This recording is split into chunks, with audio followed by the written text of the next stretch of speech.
much further is it no, Sandy? Oh, it's just 2 or 3 miles. Oh, the bairnies mun be starving. If you keep the wee uns over here, I'll take oor Bessie and see that 2 or 3 hooses over there. We'll go and see if we can maybe get something for them. We must have looked a sorry sight that night. Mammy and I went right through the town, chapping all the doors.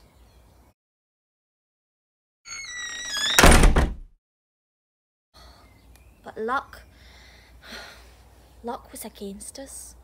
Nobody wanted anything from Mother's basket of needles, elastic and other bits and bobs. Oh, and try as she might, she couldn't even get 1 penny to buy food for the bairns.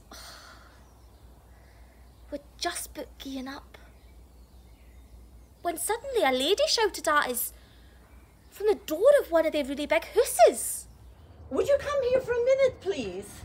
Is she going to give us into trouble, Mammy? I dinna ken. I have some things here. I wonder if they'd be acceptable to you. Oh, anything be acceptable the day, Mum.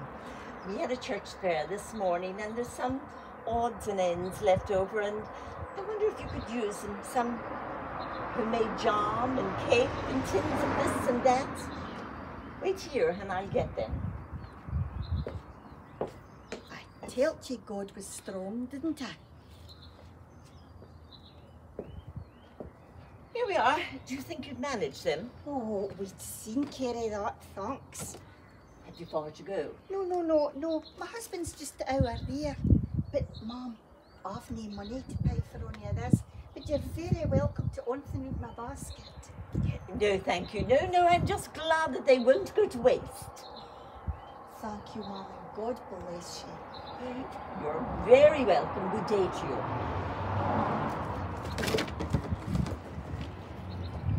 Sandy, look at all this. Aye, lots of good-looking clays. Aye, and plenty of food in my basket and all. Aye, God's good.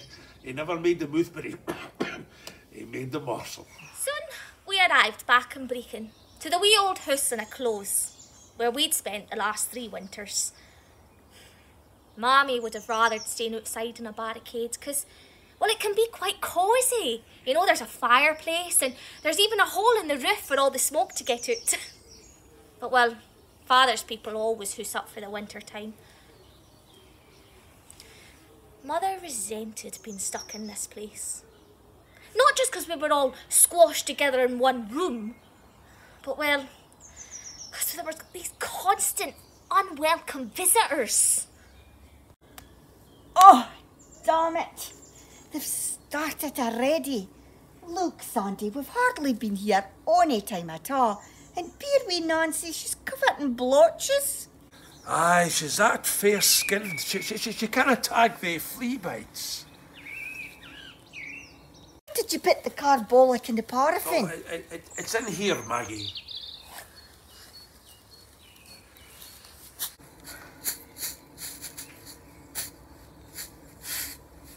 Oh, look, Mommy, a blazer! I wanted a blazer. Aye, and it'll be hotching with fleas if you've nipped it a while before I give this place a good scrub. Look, Daddy, does suit it. Oh, aye, Bessie, and there's ground room and all. I know I can turn up the sleeves and I could even wear it to school. My Bessie, you're a rich kid. Barry got you. Oh, this'll fit me and all. This is great. Oh. Oh. No, but then the shoes are just slipping off. Ah, don't worry, we'll make them fit. Are you winning, Maggie? Oh, you bloody things. I hate this darn flea pit. Why do we have to come here every winter? Could we not go up my side of the country? We'll do it next year, I promise. Aye, you're good at that promising. No, but this time I mean it, we will. I can't stall the thought of another winter in this damn room. It'll soon pass. But I hate it, Sandy. I really do. I'll take you off of here as soon as the yellow's on the broom, I promise.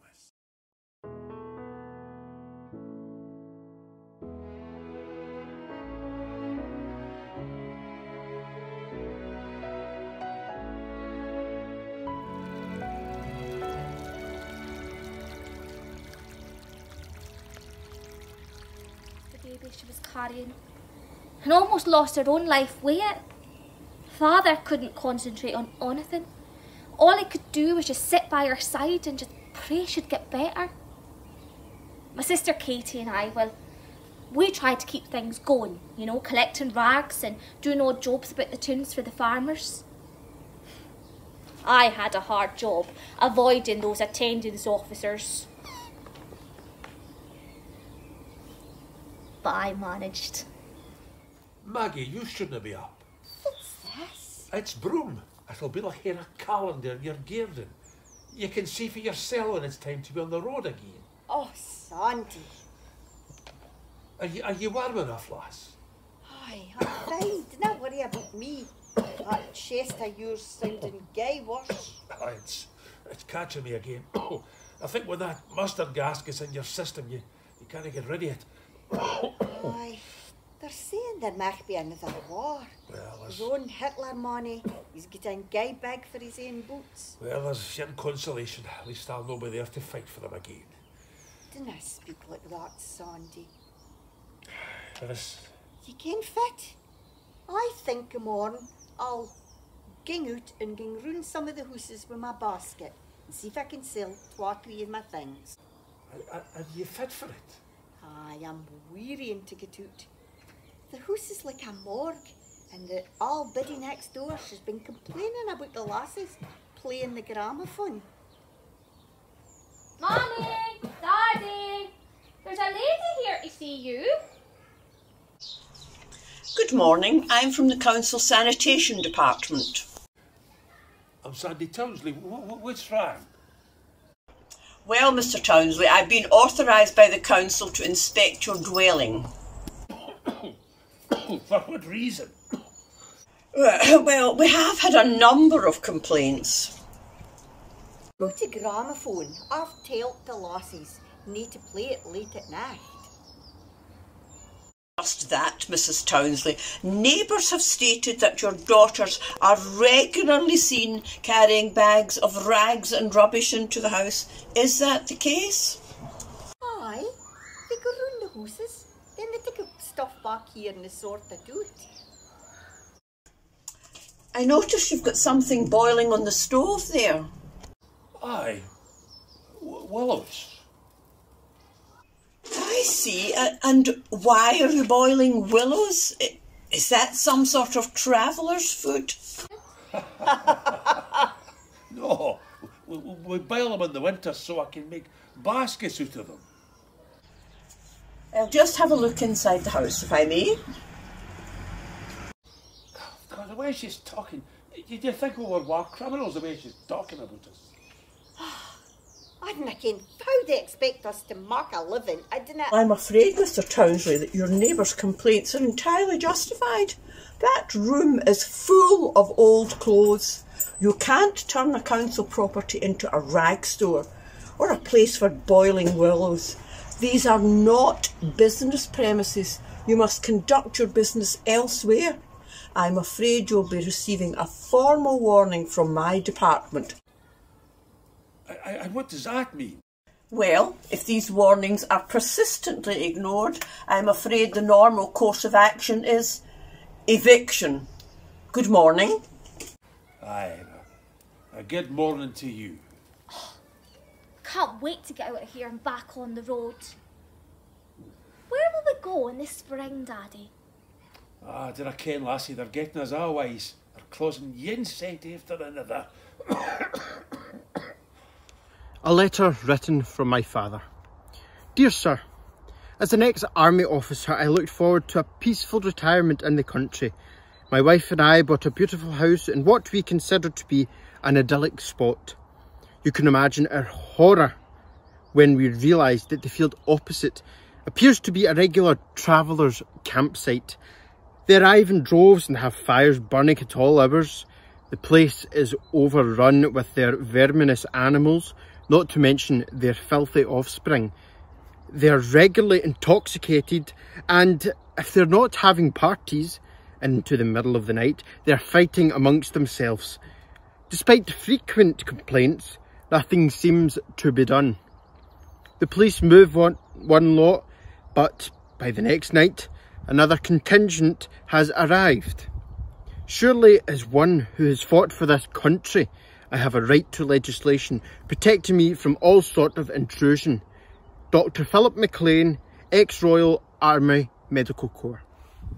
And I have to lock all my garden equipment away at night because of their thieving. Some of them have been burning scrap metal to get the cable. I am now unable to hang out my washing. The police say they cannot move them on as they have somewhere to stay. Surely decent people who work hard and pay taxes should have the rights to stay over these scroungers. If they want somewhere to stay, let them work, live in hooses and contribute to society like everyone else. That is the third letter this week where I see them moaning about us travellers. Why do they hate us so much?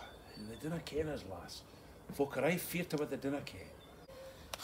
Mr. Anderson, the Heady, says yon Adolf Hitler's hounding us travelling people. He's rounding them up and he's putting them in jail. And a lot of folk will be applauding him for doing it. Mr. Anderson thinks there's going to be another war. Aye, well, you might be right. Aye, Duncan says his boys shouldn't get into the war. He says let the Germans come, trush and snool and chase folk about like the Tobies do to us. We wouldn't have any wash off. Duncan doesn't mean it. It's the drink talking. Aye, maybe it's a blessing our sons didn't live. I'd be sick with worry if my boys were going off to war. When do you think the strawberries are going to be up, Daddy? Do you ken? Aye. I ken I'll no be here to see them.